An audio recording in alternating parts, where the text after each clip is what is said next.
Hi, kamusta?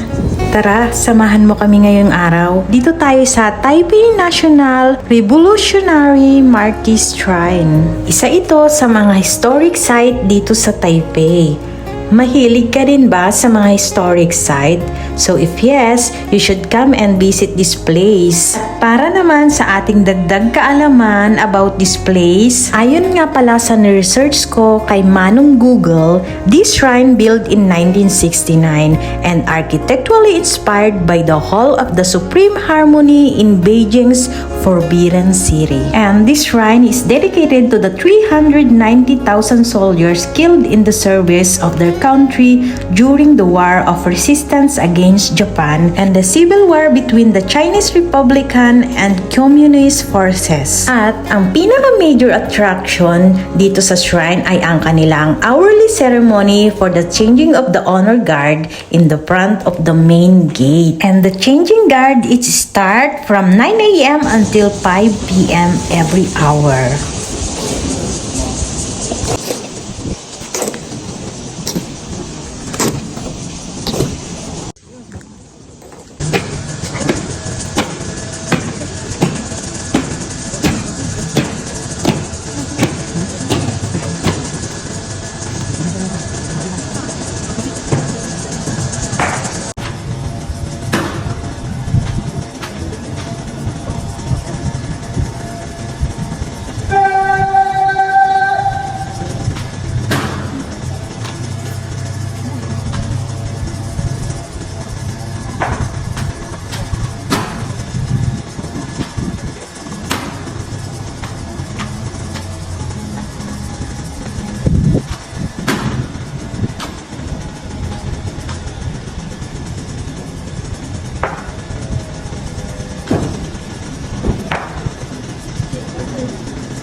Thank